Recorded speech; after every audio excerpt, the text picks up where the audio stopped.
compartir la pantalla. Déjenme verla.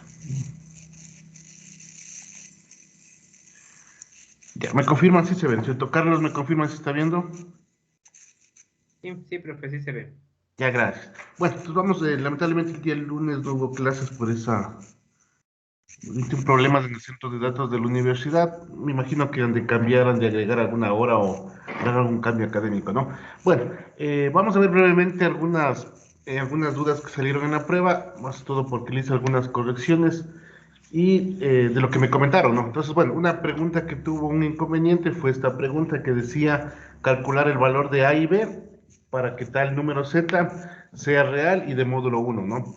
Bueno, entonces, bueno, le revisamos y en este caso, bueno, básicamente lo que tocaba hacer es multiplicar por el número complejo conjugado para poder encontrar los valores tanto de la parte real como de la parte imaginaria. Si ustedes le multiplican esto por el número conjugado, que básicamente sería el siguiente, sería por el número conjugado de abajo, ¿no? Para que se elimine el número imaginario, sería 4 más 3i, sí, igual arriba 4 más 3i, ¿no?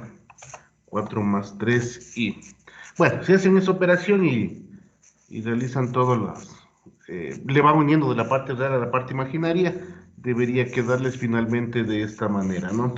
Entonces b más 6a, bueno, sobre 25, de 25, si le voy a hacer brevemente, ¿no? Más la parte imaginaria, que en este caso salía 9b menos 8a, todo por i. Sí, entonces como yo tengo esta parte, ya podría operar, ¿no? Básicamente el ejercicio me decía que la parte debe ser, el número complejo debe ser netamente real. Entonces la parte imaginaria, por ende, va a ser igual a cero, ¿no? Esta parte de aquí debería ser igual a cero. Entonces me quedaría 9b menos 8a, eso igual a cero, porque básicamente estoy encontrando la parte real. Esa sería la primera ecuación. Esa sería la primera ecuación. Ahora, la segunda ecuación me dice que el número z debe tener el módulo igual a 1. Como solo hay parte real, entonces yo podría hacer que eso sea igual a 1, el cuadrado de eso sea igual a 1, ¿no? Entonces, bueno, pero finalmente me podría quedar de la siguiente manera.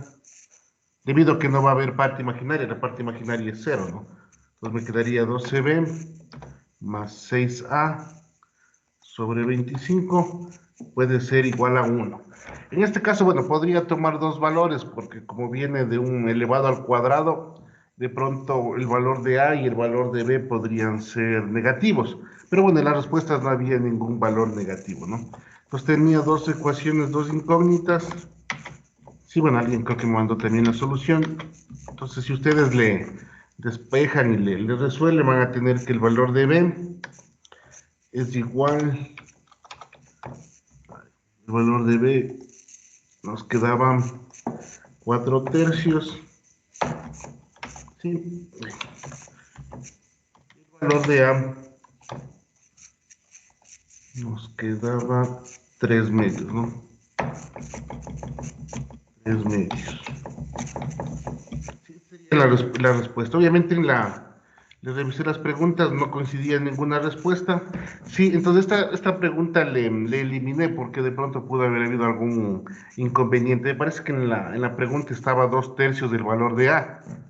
Sí, y creo que, bueno, la respuesta correcta es 3 medios. Entonces esta pregunta le eliminé y ya está recalificado, ¿no? Si le revisan, van a notar que hubo algunos cambios en la prueba, sí, en la parte de calificación, entonces esta pregunta no le consideré. Ahora, bueno, también me preguntó, creo que Carlos había otra pregunta, que de pronto hubo un inconveniente, que es la z igual al cubo, que es igual a menos 8. Y nos daba tres respuestas, ¿no? Sí, bueno, entonces lo primero que podían haber hecho es definir a qué es igual el número z. Entonces, el número z básicamente es r que multiplica el coseno de algún ángulo, ¿no? En este caso normalmente le definimos con el ángulo θ, más i, más i, más i, seno del mismo ángulo, ¿no? Ahora, creo que alguien me preguntó, eso de I y J, puede ser I o puede ser J, ¿no? Básicamente en los libros lo ocupan las dos nomenclaturas. Lo más normal es que se utilice la letra I. Eso suele ser lo más normal, pero de alguna forma ustedes también pueden encontrar que en vez de la I le suelen poner la J. Realmente representa lo mismo, ¿no? Si estamos hablando en el contexto de números complejos. Obviamente están hablando en el contexto de vectores y es otra concepción, ¿no? Ahora, si al z ustedes le elevan, en este caso al cubo, básicamente lo que hacemos es que el r se eleva al cubo y lo que cambia aquí es la parte del ángulo, ¿no? Entonces, en vez de que sea coseno de teta, va a ser coseno de 3 teta, porque está elevado al cubo. Y bueno, está elevado al número que sea. Si está elevado a la 1/2, va a ser sobre 2, ¿no? Y así, de esa manera. Ese era un teorema que estudiamos. Bueno, aquí sería 3 teta. Entonces, básicamente quedaría definido de esa forma, ¿no? Creo que en las respuestas, el R todos eran 2, entonces obviamente aquí va a hacerse 8, ¿no? Sí, entonces creo que todos tenían el valor de 2. Pues bueno, al final quedaría como 8. Sí, bueno, ahora, dentro de aquí sí podría variar el ángulo, ¿no? Sí, entonces tenemos algunas opciones como respuesta. Y bueno, le voy a poner de esta manera, más I, seno de, bueno, aquí es 3 teta, ¿no? 3 teta, 3 teta. Sí, entonces yo tenía esta forma. Ahora, solo lo único que tenía que hacer es cambiar el ángulo por el que me daban ahí, ¿no? En el ejercicio. Y hay que recordar que, por ejemplo, aquí es menos 8. Eso quiere decir que la y es real, ¿no? Entonces la parte imaginaria debería hacerse 0. Y la parte del coseno de 3 teta debería hacerse 1. Entonces debería buscar la opción que cumpla eso, ¿no? Esa sería la... Y de ahí creo que como ángulos, un ángulo creo que nos daban el pi sobre 3. Parece que un ángulo era pi sobre 3. Sí, entonces, bueno, sería pi sobre 3. De tal manera que si ustedes lo multiplican el ángulo, eso lo multiplican por 3. Sí. Multiplicado por ese 3 de aquí, no. Bueno, voy a ponerlo al revés. Sería el 3 que multiplica pi sobre 3, porque había un ángulo de pi sobre 3, ¿no? Básicamente el ángulo les quedaría pi. Ya simplemente era cuestión de operar, porque ustedes sabían que el coseno, bueno, el coseno de pi les va a dar menos 1 y el seno de pi les va a dar 0. Entonces hubiera sido una respuesta correcta, ¿sí? Pero también había habido otra opción en el sentido de que me parece que era de 3pi. Es que había una respuesta con 3pi, entonces obviamente si ustedes le hacen sería 9pi, ¿no? Sería 3 por 3pi. ¿Sí? Entonces aquí sería de esta forma. Les va a quedar 9pi. Sí, bueno, les quedaría 9pi. Y también, si ustedes les reemplazan 9pi, seno de 9pi les da 0. Y el coseno de 9pi les va a dar menos 1. Sería otra respuesta correcta. Sí, en ese caso las dos. De pronto yo creo que le modifiqué esta pregunta porque lo que iba a pedir es que se calcule para los primeros 3 valores de los ángulos iniciales, es decir, para pi, para 2pi, para 3pi. Creo que le puse de esa forma. Bueno, luego le modifiqué. En todo caso, les dice válida cualquiera de las dos respuestas era correcta, ¿no? Si es que era 3pi y si es que era pi sobre 3. Sí, eso también ya le corregiste, le ven, está hecho una recalificación. La mayor cantidad de personas sí les subió el puntaje, ¿no? Básicamente porque eliminé la pregunta que teníamos problema y la otra le dice que cualquiera de las dos preguntas sea correcta. Sí, bueno, en todo caso me parece que tienen buena calificación, les ha ido muy bien, es el capítulo más sencillo. Desde aquí en adelante va a ser un poco más complejo porque ya se vuelve un poco más abstracto, ¿no? Bueno, eso sería en cuanto a esta parte. Ahora, en la parte de prueba que alguien más me preguntó, a partir de las 9, perdón, de las 8, yo les voy a habilitar para que revisen la corrección, para que vean en cuál se han equivocado, y de pronto luego en las siguientes pruebas no tengan ningún inconveniente. Sí, no sé si hay alguna pregunta. Carlos, no sé si tienes alguna pregunta más. No, profe, muchas gracias. Ya, eso sería en cuanto, bueno, estoy yendo un poquito rápido debido a que estamos un poco atrasados y más que todo para ir avanzando, ¿no? Entonces vamos a continuar, les preparé unas diapositivas porque esta parte que viene es un poquito más teórica y más que todo me gustaría que ustedes se concentren bastante en esto porque esto de aquí es La base para cuando ya veamos los otros dos capítulos que suelen ser un poco más complejos. Pero bueno, y también les dice diapositivas para que tengan la parte teórica, para que revisen más fácilmente, ¿no?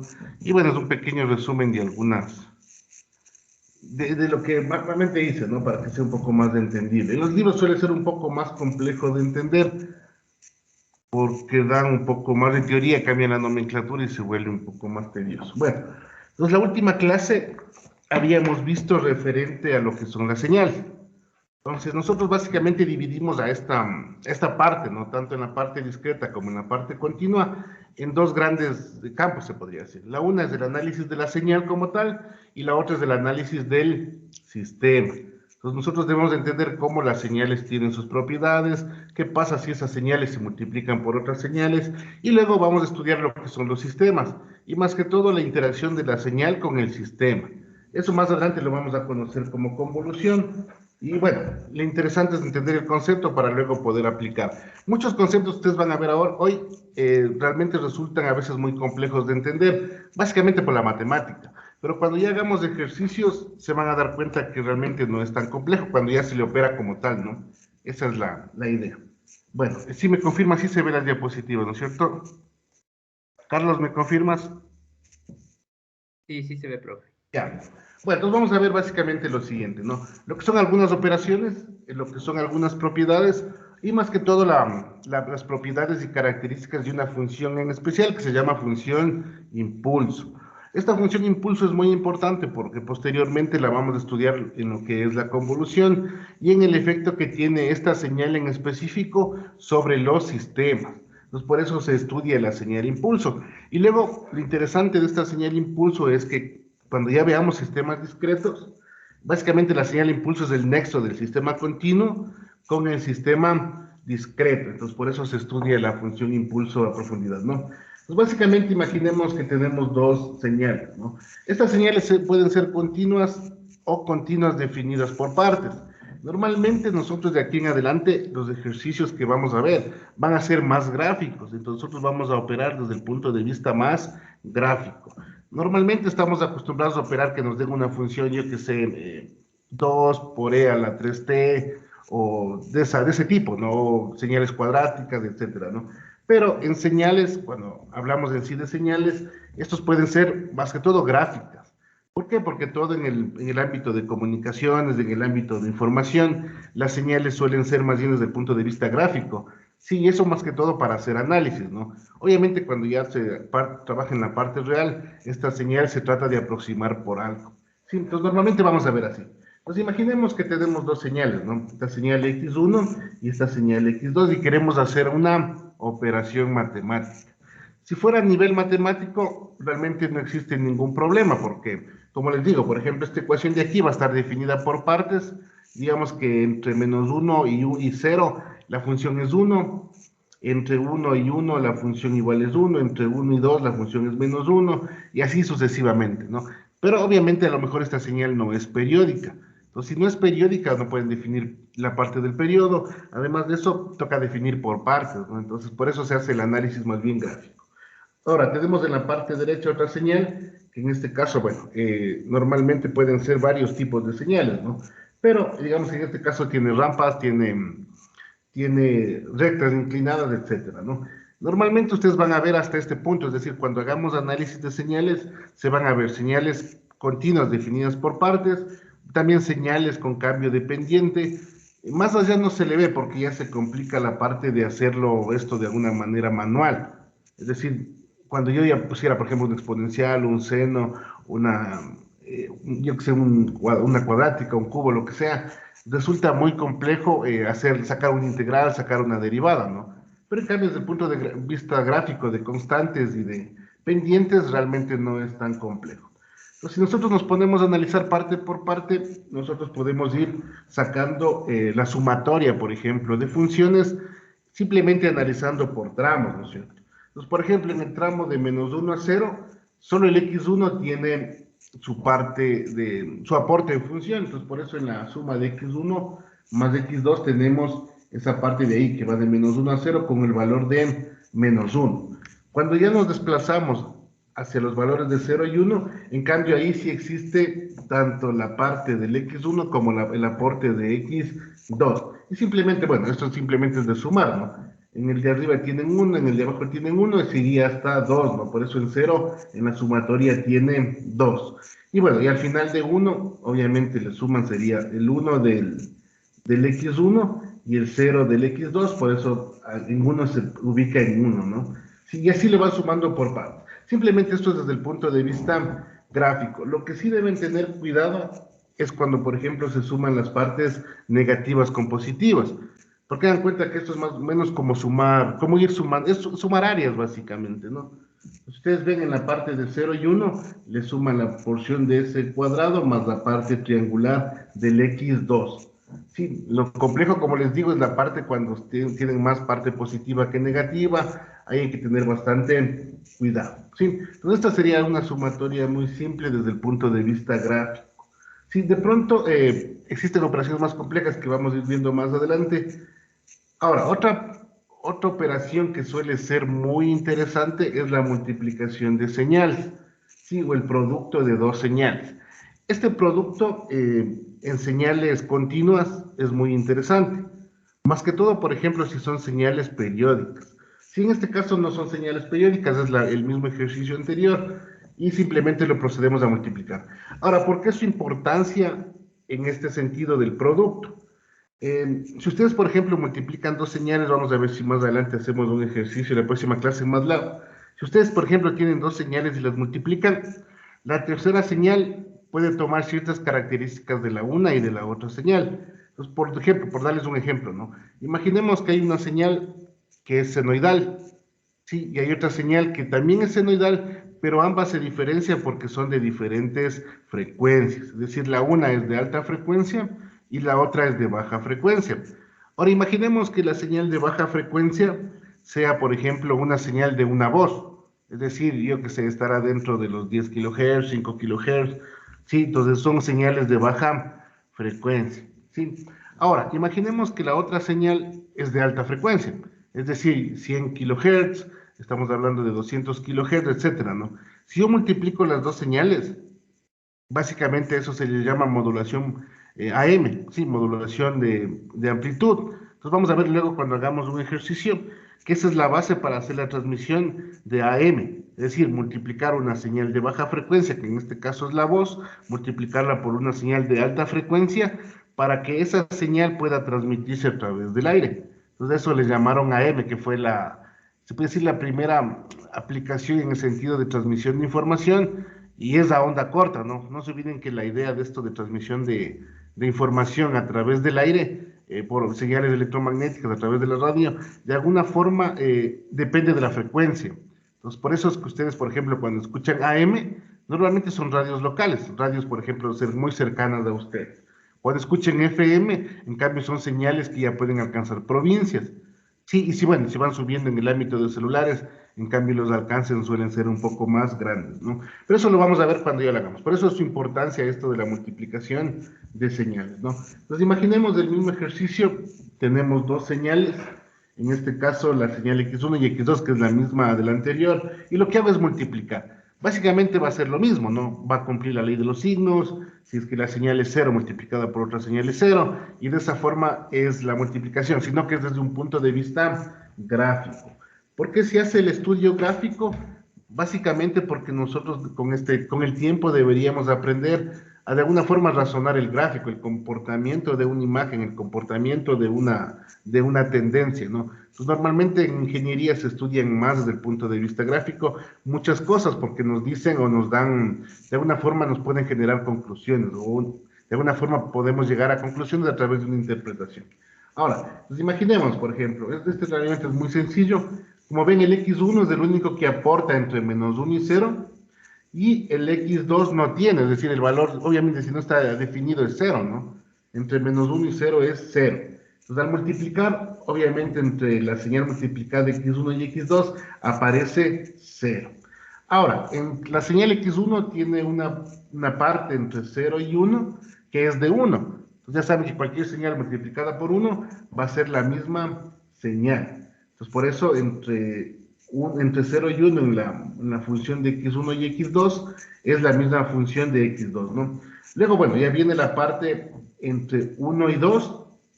Si ustedes se fijan, aquí cumple la ley de los signos.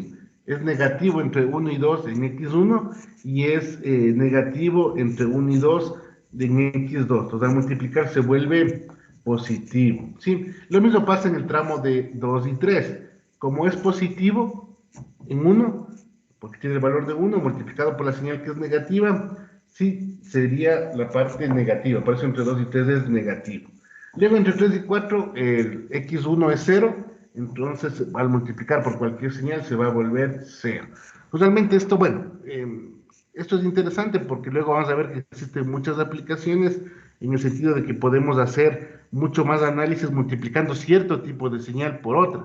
En este caso simplemente es un ejercicio, pero imagínense luego cuando hagamos multiplicación de alguna señal específica, un seno multiplicado por algo más, si eso se vuelve un poco más interesante, ¿no? Y realmente se vuelve mucho más interesante cuando multipliquemos una señal continua por una señal pulso, que ya la estudiamos la última clase. Cuando multiplicamos una señal continua por una señal pulso, lo que estamos haciendo básicamente es pasando los sistemas continuos a sistemas discretos. ¿Sí? Esa es la parte interesante. Ahora, imaginemos que existe otro tipo de operación, en este caso una integral, ¿no es cierto? Yo también puedo hacer integración de funciones, obviamente porque son funciones definidas continuas por tramos, ¿no? Obviamente también podría ser una función continua, es decir, x al cuadrado, etcétera. Pero bueno, esas señales no se las trabaja mucho porque son de tendencia hacia el infinito. Entonces, normalmente esas señales no se les trabaja aquí, ¿no? Aquí más bien son señales de algún tipo de forma específica que nos va a servir para hacer algunos análisis, más todo desde el punto de vista de sistema de señales, ¿no? Entonces, imaginemos que queremos integrar un tramo. Realmente el integral está definido desde menos de infinito hacia t, ¿no es cierto? Sí, obviamente el diferencial en este estado porque es un espacio de la función dentro de todo el rango de tiempo, ¿no? Ahora, imaginemos esta función, realmente lo que tiene es una función continua y tiene una función lineal, ¿sí? Entonces, básicamente, si yo sacara la integral, no se vuelve tan complejo, ¿no? Ahora, imaginemos acá, nosotros tenemos esta función, abajo está la función integral, ¿no es cierto? O sea, abajo estaría la función integral. Entonces, la primera parte, obviamente, como es una señal constante en x entre menos 1 y 0, su integral va a ser una pendiente, ¿no es cierto? Porque siempre se sube el grado de la función dependiendo de la función que es, en este caso porque es una línea recta, es una constante de 1. Si es una constante de 1, entonces su pendiente, bueno, la integral se volvería la función pendiente, ¿no es cierto? Sí, obviamente si fuera la derivada sería 0, pero en este caso es la pendiente. Entonces la integral entre menos 1 y 0 es pendiente. Cuando ya me encuentro con una pendiente en función, obviamente su integral se vuelve una función cuadrática. Sí, se vuelve una función cuadrática, por eso empieza a aparecer, si ven, como un crecimiento cuadrático entre 0 y 1. Sí, obviamente para encontrar los valores máximos de esto, lo que debo hacer es encontrar el área. Por ejemplo, si encuentro el área, sería el área entre menos 1 y 0, sería la base por la altura, sería 1. Por eso es que en el gráfico de abajo llega hasta 1. En cambio, en el siguiente tendría que multiplicar el área del cuadrado más el área del triángulo y así llegaría hacia el valor de la integral, ¿no? Pero lo interesante más que eso realmente es saber qué significan las pendientes cuando yo quiero sacar una integral o cuando yo quiero sacar una derivada. En este caso de la integral entre 1 y 2, si ustedes le ven, a pesar que la pendiente decrece, obviamente como es positiva la integral, el área va a ser positiva, por eso sigue creciendo. Si ustedes ven entre 1 y 2 en la función integral, sigue creciendo el área, ¿no es cierto? Sigue creciendo la integral. Y eso básicamente es porque está en el eje positivo, sí, está en el eje positivo. Entonces, todo lo que esté arriba va a ser integral positiva, va a ser área positiva. Pero a partir de 2 a 3, como ustedes ven ahí, en cambio ahí existe una caída de la señal, es decir, es negativa. Entonces, cuando yo saque la integral, lo que voy a hacer es básicamente restar un pedazo de área. Como es pendiente, obviamente la resta de esa área va a ser de manera cuadrática, ¿no es cierto? Ahora, eso de aquí, si es que esa pendiente, por ejemplo, fuera hasta más abajo, es decir, en vez de que caiga menos 2, caía menos 10, a lo mejor el integral se podía hacer negativa, Sí, porque simplemente tengo un área y si yo el resto un área que es de mayor cantidad, va a ser negativa, ¿no? En este caso, bueno, no se cumple eso, pero su área empieza a disminuir. Una vez que yo llego a 3 punto algo, el área otra vez vuelve a crecer hasta 4. Sí, entonces obviamente va creciendo y obviamente luego de 4 a 5 el área sigue creciendo, pero se mantiene hasta 5. A partir de 5, como ya no hay señal, sería continuo. Entonces, básicamente lo que tengo que fijarme cuando yo haga un integral desde el punto de vista gráfico es que las áreas, de alguna forma, las que están arriba van a ser positivas del integral y las que están abajo van a ser negativas. Entonces, el área puede irse bien incrementando o bien decrementando. Otra cosa que debo tomar en cuenta es que si, por ejemplo, es una línea recta, es una constante, su integral va a ser una pendiente, una línea recta, ¿no? Y si es que en cambio en función tengo una línea recta, su integral es una cuadrática. Dependiendo de cuánto inclinado sea, ese crecimiento puede ser mayor o menor en la parte de la integral, ¿no? Sí, pero no se olviden, siempre conciban en la idea que una integral es una área. Sí, siempre una integral es una área. Sí, esa es básicamente la idea, ¿no? Eso sería en cuanto a la integral. Ahora, también tenemos alguna función de escalamiento en magnitud, es decir, cualquier función que ustedes le multipliquen por una constante, esa puede crecer o puede decrecer. En este caso, por ejemplo, si es que algo, si la constante K es positiva, se le considera que esa función está siendo amplificada. Si la constante está entre 0 y 1, se dice que esa función está atenuada. Esto de aquí es muy útil, por ejemplo, si algún rato ustedes trabajan con sensores. Cuando uno trabaja con sensores, normalmente, dependiendo del tipo de sensor, normalmente nosotros hacemos amplificación. Es decir, los sensores normalmente, digamos que sean sensores del cuerpo, digamos, si quieren tomar alguna señal eléctrica del cuerpo, del corazón, esas señales son muy bajas, es decir, de amplitud muy pequeña, que está dentro de los milivoltios, ¿no es cierto? Es decir, son señales muy, muy sensibles.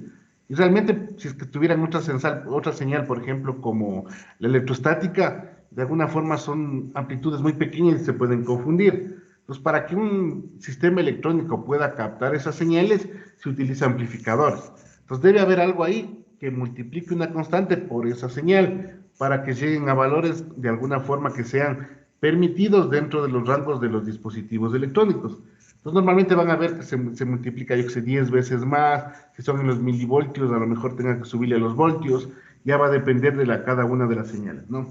Eso en cuanto al amplificador. Otros valores, por ejemplo, de amplificación que ustedes han de ver es cuando quieran elevar voltajes, por ejemplo. Normalmente esto se hace a través, bueno, de electrónica de potencia y esto, digamos, esto era muy común antes en las televisiones. En las televisiones antiguas ustedes tenían lo que eran los rayos catódicos, básicamente para que se pueda ver la imagen.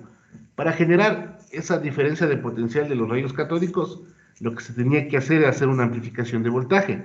Es decir, el voltaje en sus casas es de 110 voltios, ¿no es cierto? Pero ustedes necesitaban a lo mejor 10.000 voltios para que se pueda encender esos rayos catódicos. Entonces ahí había, utilizando electrónica de potencia, amplificadores. Sí, entonces de ahí también se utilizaba bastante, ¿no?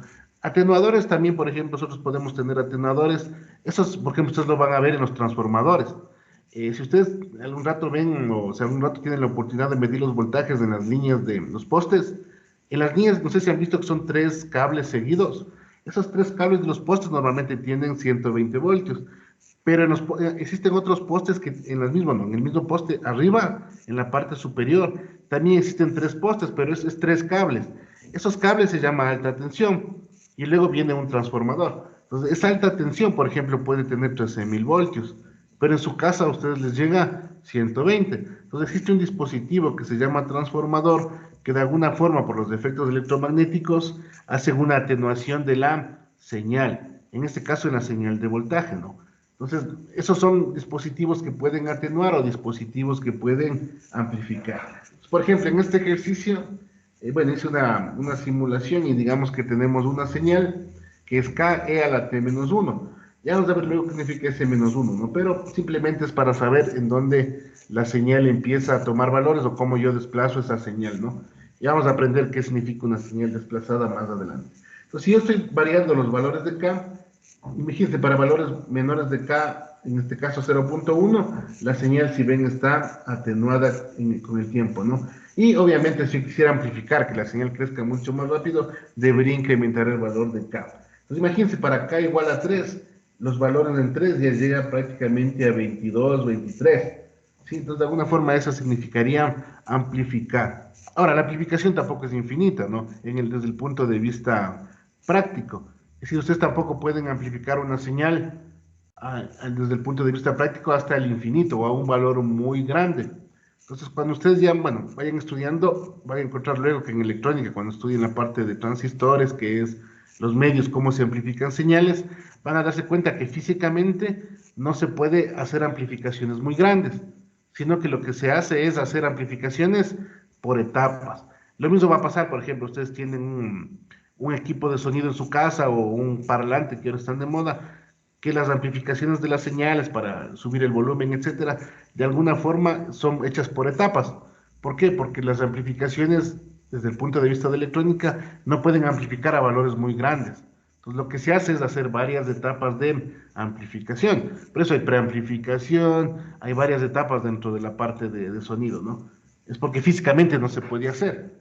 Si no se puede hacer, ustedes no pueden amplificar cosas hacia el infinito. Si no, imagínense, muchas cosas serían inestables. Realmente no es así, ¿no? Ahora, nosotros tenemos otra característica de las señales que se llama escalamiento en tiempo.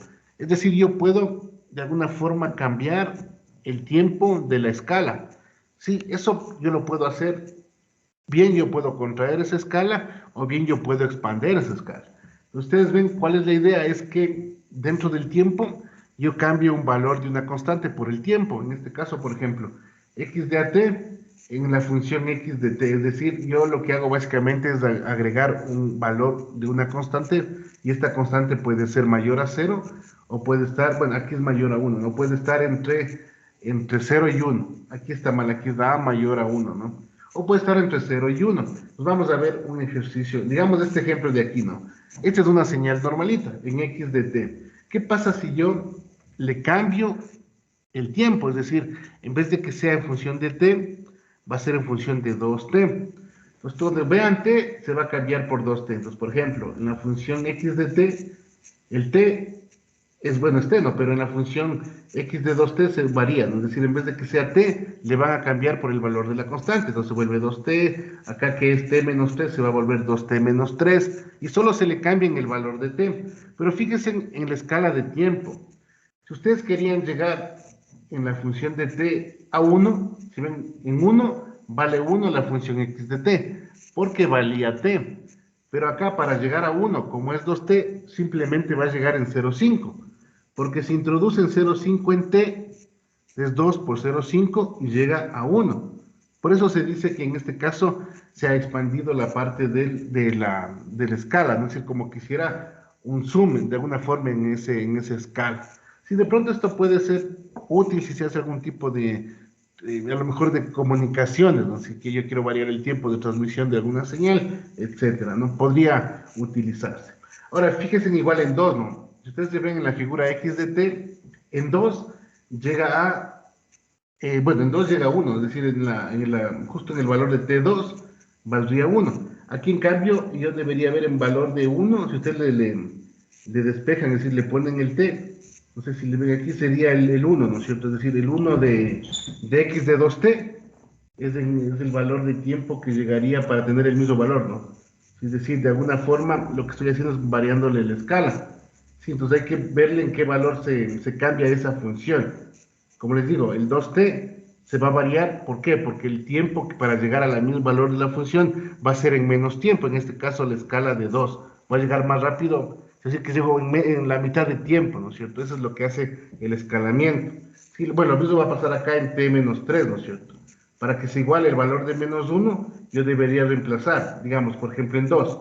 Si reemplazo t menos 3 y le pongo 2, me da menos 1. En cambio acá, simplemente necesito que sea 1, porque sería 2t, 2 menos 3, me queda menos 1 para que la función no cambie. Es decir, el valor en sí de la forma de la función no cambia.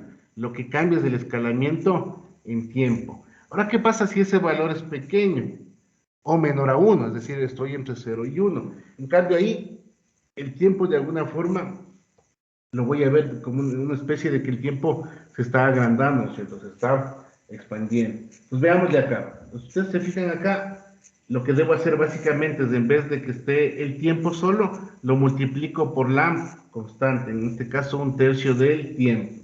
Y abajo también es lo mismo, ¿no? En vez de que esté t, va a estar 1/3 de t menos 3. Entonces lo que debo ver es cómo yo empiezo a evaluar. Por ejemplo, acá arriba, como les decía, en 1 justo en el valor de tiempo igual a 1, la función vale 1. En cambio acá, ¿en qué valor vale 1? Recién vale en 3. Entonces ustedes le igualan el 3 en 1/3 de t, en vez de t le ponen 3, les va a quedar 1. Entonces recién en tiempo 3, la función vale 1. Ahora, por ejemplo, en 6, fíjense en la parte negativa.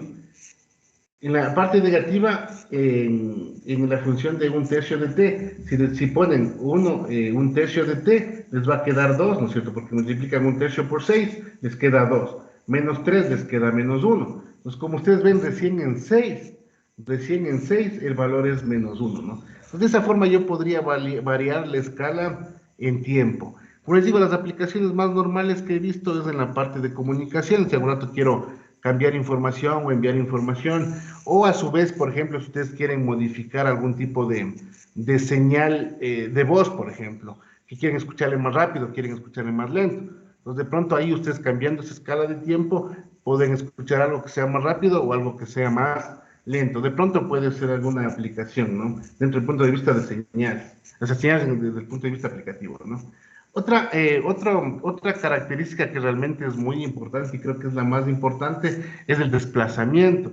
Entonces, esta característica, de alguna forma, lo que me ayuda es para saber cuándo algo está atrasado o cuándo algo está adelantado. Y esto a lo mejor ustedes ya lo están viendo en lo que son circuitos eléctricos. Normalmente les dicen a ustedes, es la señal de corriente está atrasada respecto a la señal de voltaje. O cuando son sistemas trifásicos, también les dicen lo mismo, dicen tal fase está adelantada a 120 grados o tal fase está atrasada 120 grados. Lo mismo pasa en la parte de las señales, ¿no? Entonces, básicamente lo que estamos haciendo es moviéndole en el eje del tiempo, sea hacia adelante o sea hacia atrás. Entonces, estas señales de alguna forma van a ser en adelanto o van a ser en atraso, dependiendo del valor de tau que se le modifique. Sí puede ser positivo o puede ser negativo.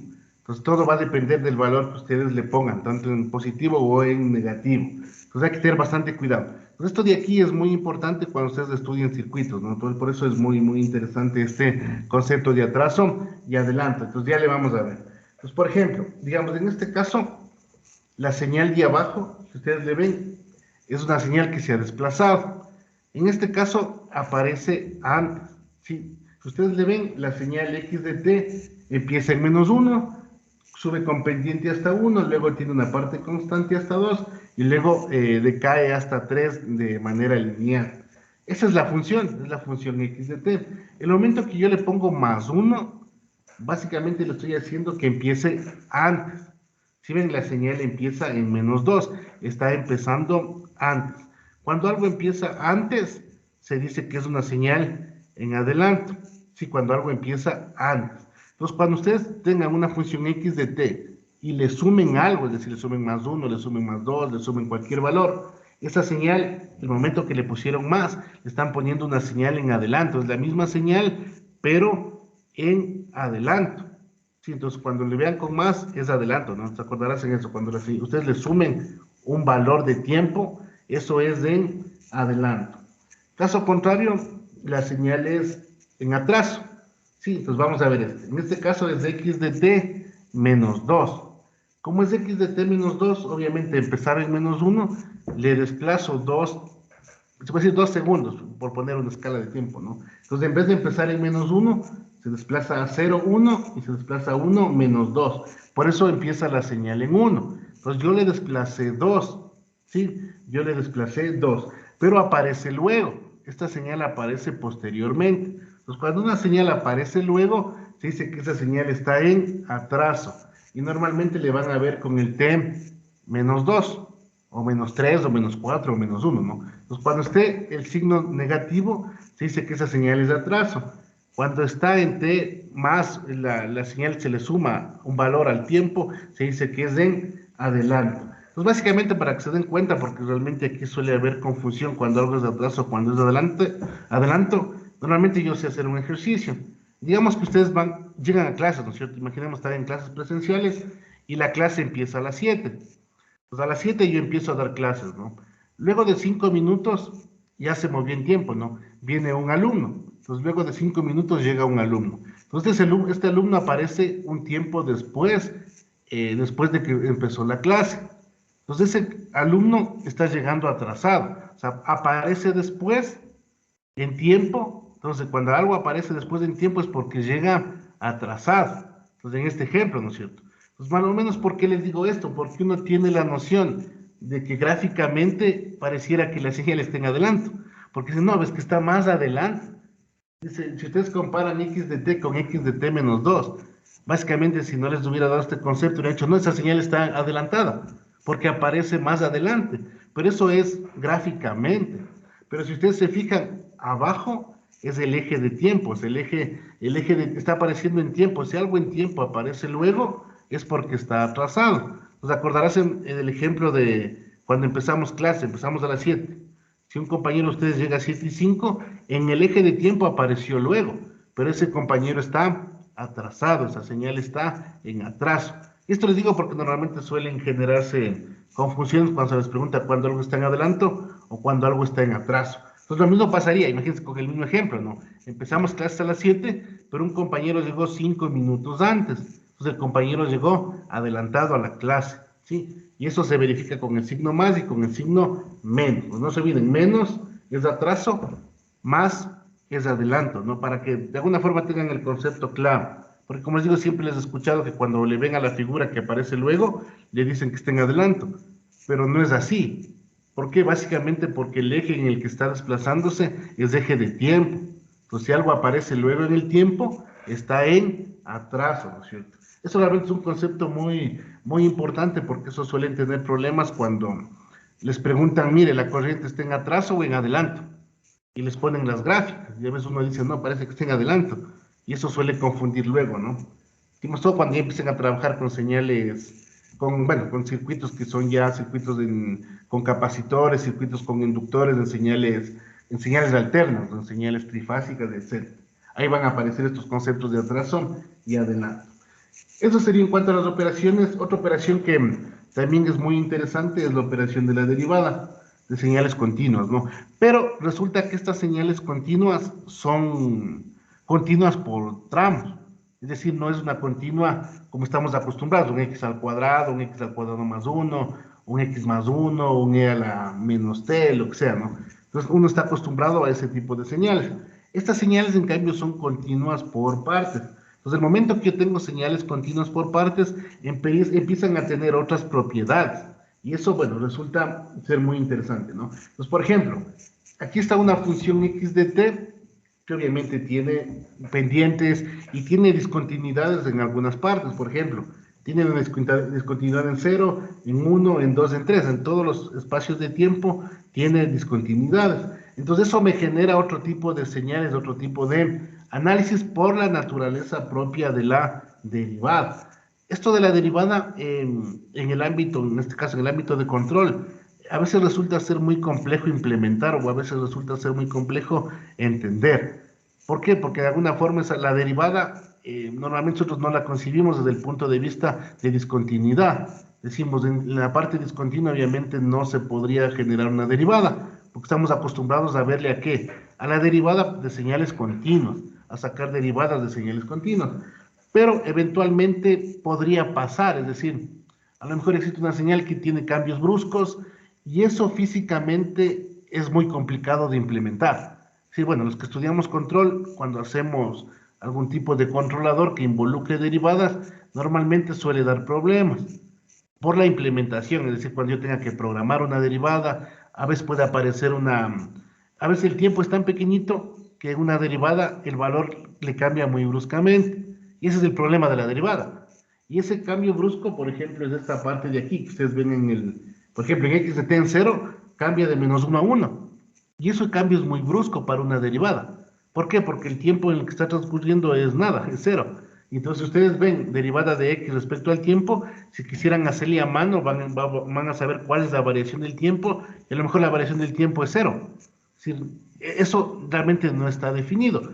Pero desde el punto de vista de señales, a alguien se le ocurrió meter una función, en este caso es la función impulso, que nosotros ya la habíamos estudiado anteriormente, ¿no? Al menos las características. Entonces ahí empieza a aparecer el impulso cuando nosotros queremos sacar derivadas de funciones que son definidas continuas por partes. Pues vamos viéndole en este caso, ¿no? En este caso, entre la función x de t entre -1 y 0, es una función, obviamente es una derivada, ¿no es cierto? Es una pendiente. Si yo le saco la derivada es negativa, porque es una pendiente negativa. Entonces, en este caso es -1 entre -1 y 0. Justo en -1 hay un cambio brusco hacia 1.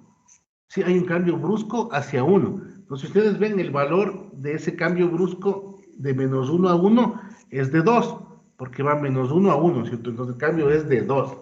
Justo ahí, si yo quisiera sacar una derivada en ese punto, yo debo recurrir a la función impulso.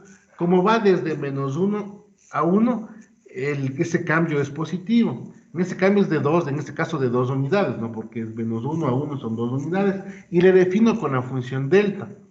Esta delta, ¿por qué? Porque delta está definido de esa manera, es una función que aparece justo que tiene un valor, pues un valor unitario, o sea, tiene un área de 1 y está definido en un t específico.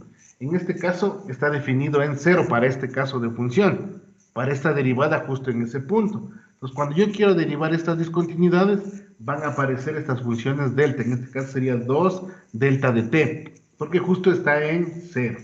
Ahora, desde 0 a 1, igual, es una función pendiente decreciente, y esa función, si ustedes le derivan, va a ser una constante negativa entre 0 y 1. Por eso en la función x' de t, entre 0 y 1, el valor vale -1. Pero justo en 1, en x de t, baja a -2. Justo aparece una discontinuidad de valores de 2 unidades que va desde 0 a -2, pero en t igual a 1. Entonces, para yo poder graficar, simplemente grafico con una amplitud de -2, pero lo interesante es el delta que se encuentra desfasado. En este caso, se encuentra trazado, ¿cuánto? -1. Entonces, la forma como van a ir apareciendo estas funciones delta es en desfases, dependiendo de dónde haya la discontinuidad y dónde sacaron la derivada, ¿no es cierto? Pues justo la derivada de esa discontinuidad en ese punto es -2 delta t-1, porque el delta está desfasado o está atrasado un valor de 1, ¿no es cierto? Por eso es -1. Luego, entre 1 y 2 en la función x de t, es una función creciente, sí, es una recta, una pendiente positiva de valor de 1 entre 1 y 2. Pero justo en 2 existe un cambio brusco otra vez, desde -1 a 1. El cambio brusco es de 2, entonces le ponen 2 delta, pero ahora esta función delta aparece 2 tiempos luego. Entonces por eso es -2. Otra vez, desde 2 a 3, la pendiente es positiva. En este caso, bueno, valor de 1, desde 2 a 3. Y justo la última discontinuidad, en cambio, va de 2 a 0. Entonces va de 2 a 0. Entonces existe la amplitud de -2 de delta, pero esta función delta aparece 3 tiempos luego. Entonces por eso se pone t menos 3. Es decir, estaría atrasada respecto a la señal delta original, que no tiene atraso, ¿no es cierto? Esa es la forma gráfica como se representan las derivadas de una función. Tanto la derivada de la función como la derivada justo de las discontinuidades. Y así ustedes pueden seguir derivando. Si encuentran la segunda derivada, vamos a ver que aparecen lo que se llaman los dobletes, los tripletes, que básicamente es volver a derivar una función impulso. Entonces ahí aparecen dos funciones impulso. Eso sería en cuanto a la derivada, ¿no? No sé si hay alguna pregunta. Esto de aquí, bueno, ya lo vamos a ver cuando ya trabajemos más con la señal impulso, esto de los atrasos, los adelantos, ¿no? Porque como ustedes ven, eso es lo importante de los desplazamientos, saber cuándo aparecen ciertas señales y estas señales cómo pueden ser representadas, ¿no es cierto? Como les digo, aquí aparece un nuevo concepto que es la derivada de una parte discontinua. Y básicamente, realmente eso no podría, analíticamente no lo pueden encontrar. Es decir, si ustedes lo ven desde el punto de vista analítico, cuando hagan la diferencia de tiempo para sacar la derivada, les va a dar cero. Entonces, un valor dividido para cero les da infinito. O sea, matemáticamente no se le puede definir así nomás. Pero, desde el punto de vista de señales, sí existe una función que está definida de esa manera y se le llama señal impulso. Pues gracias a eso podemos encontrar derivadas justo en la parte discontinua. Más que todo si se quiere hacer un análisis, ¿no? Matemáticamente realmente no sirve para hacer ciertas demostraciones, para probar ciertas cosas. Luego vamos a ver que esto sirve para, por ejemplo, generar series de funciones y ver convergencias, ¿no? Que esa es la parte realmente muy importante en el sentido de los sistemas discretos. Ahora vamos a ver algunas propiedades, unas que se acaba la clase, ¿no? Una de las propiedades, básicamente tenemos dos propiedades muy interesantes que básicamente son las simetrías. Las funciones, cuando cumplen ciertas propiedades, nos ayudan bastante para hacer demostraciones. Y una de las propiedades que más se utiliza, ustedes han de haber visto cuando estudiamos números complejos, son las simetrías. Pero obviamente lo estudiamos desde el punto de vista de simetría de funciones senoidales y cosenoidales, ¿no? Pero no necesariamente esas funciones pueden tener estas propiedades de simetría, tanto de función par como de función impar. También existen otro tipo de señales que tienen la misma idea, ¿no? Entonces, por ejemplo, sea una función continua x de t, si es que es igual a x de menos t, se dice que la función es par. Simplemente, ¿qué es lo que se hace? Si ustedes, por ejemplo, quieren encontrar la función x de menos t, es como que le hicieran girar sobre el eje y, ¿no es cierto? Es como que yo, de alguna forma, trato de hacerle la imagen de la señal, le muevo alrededor de t. Y si es que es la misma, o si es que cumple esa característica, se dice que es una función par. Esto para no olvidarme, yo siempre lo que hago, porque siempre a veces es medio complicado acordarse, lo que siempre me acuerdo es que el coseno es una función par. Entonces, si ustedes le dibujan al coseno, justo tiene el crecimiento sobre el eje y. Entonces, si ustedes cogen un valor de x cualquiera, ¿no es cierto? Un valor de ángulo positivo y un valor de ángulo negativo, siempre les da el mismo valor. Si ustedes, por ejemplo, cogen coseno de pi cuartos y coseno de menos pi cuartos, como está justo simétrico al eje Y, se va a dar cuenta que es positivo. A diferencia del seno, ¿cierto? El seno en cambio empieza en cero y luego tiene su parte negativa. Entonces, de alguna forma yo desde ese punto de vista me acuerdo. Si no me puedo aprender de memoria, pero es la única forma que me hace acuerdo. Entonces yo siempre le concibo la idea de que el coseno es par y el seno es impar y me acuerdo de la forma. Pues con la forma ya le ubico a cualquier tipo de señal. En este caso yo sé que, por ejemplo, es una señal par porque es muy similar al coseno. Sí, es muy similar al coseno, ¿no es cierto? Al menos en la parte de la simetría con el eje Y. Eso, entonces, bueno, al final del día ustedes, si es que no se dan cuenta, simplemente le pueden evaluar la función en t y luego le evalúan la función en menos t. Si cumple esa propiedad, la función es par. La otra propiedad es para funciones impares. La función seno es una función impar. Eso, bueno, tiene algunas definiciones, ¿no? Pero si x de t es igual a menos x de menos t, se dice que la función es impar. Cuando hacíamos lo de senos y cosenos, básicamente lo que cumplía es que el signo negativo del ángulo puede salir. Esa es otra forma de verle, pero la forma normalmente cuando no es una función seno o cuando es cualquier función es menos x de t, x de t es igual a menos x de menos t. Pues veámosle sobre este ejemplo y ahí va a quedar un poquito más claro. Imaginemos que tenemos esta señal y a esta señal lo que le voy a hacer es sacarle la parte negativa, es decir, menos t. Y básicamente lo que hago es rotar sobre el eje y, ¿no es cierto? Sobre el eje donde dice x de t. Imagínense que le rotan. Básicamente se dice que se saca la imagen, ¿no? Ustedes le rotan, entonces la parte positiva de 0 a 2 se pasa a 0 a menos 2 y la parte negativa va de 0 a 2. Es como que le hicieran, dan cuenta que físicamente le están rotando, como que yo pudiera rotarle. O simplemente rotarle sobre el eje Y. Pues ahí sería de menos t. En este caso, x de menos t no es igual a x de t. Si a este le hacen negativo, todo lo que era positivo se vuelve negativo y todo lo que era negativo se vuelve positivo. Entonces es lo que hago en el último caso. Entonces ahí hace que menos x de menos t sea igual a x de t. Si se cumple gráficamente esto, básicamente es una señal impar. Si pronto todavía no le pueden ver desde ese punto de vista, simplemente evalúen. O sea, cojan un valor de x de t, evalúen en un punto, luego hagan el valor de menos x de menos t y vean si coincide. Entonces eso les va a dar una noción si de pronto no le pueden ver desde el punto de vista gráfico. Ahora, esta señal, como ustedes le pueden ver, se parece a la señal seno. Entonces yo por eso sé que la señal seno es una función impar y la señal coseno es una función par. Más que todo porque se vuelve luego complejo cuando ya las señales son más, a lo mejor más grandes, tienen algún poco más de dificultades desde el punto de vista gráfico.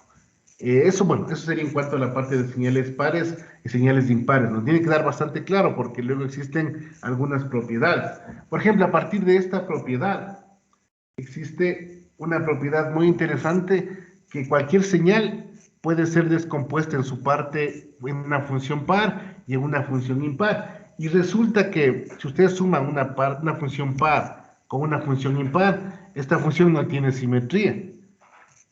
Entonces esto es algo interesante. Entonces cualquier función puede ser separada por su parte par e impar. Y lo interesante es que si suman esas dos funciones, el resultado es una función que no es ni par ni no es ni impar. Entonces esto, la función, la parte par de cualquier función es un medio de x de t más x de menos t. Y la función impar es un medio de x de t menos de x de menos t. Entonces algo interesante, imagínense una función que no es par ni es impar, puede ser conformada por una función par y una función impar, o puedo descomponerlo. Eso resulta interesante en algún tipo de demostración. ¿Sí? Entonces, bueno, si es que, ya ahora sí hacemos otra clase, un ejemplo de una demostración de esto, que vean que la sumatoria de dos señales par y un impar puede dar una señal que no tiene simetría. Sí, eso es muy, muy interesante, ¿no? Eso sería en cuanto a las propiedades, lo que luego le sigue la señal impulso. Eso sería en cuanto a las propiedades, ¿no? Bueno, quedaríamos hasta ahí, creo que tienen clase. No se olviden unos minutitos, ya les activo para que vean la revisión. Y ya estaríamos con eso, ¿no? Bueno, le voy a activar para el día de hoy y pueden revisarle, ¿no? Nos veríamos, creo que la siguiente clase no hay clases por fiestas de Quito. Bueno, no sé si es que nos vayan a hacer tener clase por lo que hubo ese problema. En todo caso, nos veríamos el próximo miércoles, ¿no? Que pasen bien, que tengan un buen resto de día excelente. Hasta luego. Igualmente, profe, gracias. Pase Hasta bien. luego, profe. Ya, hasta luego. Gracias, profe. Hasta luego.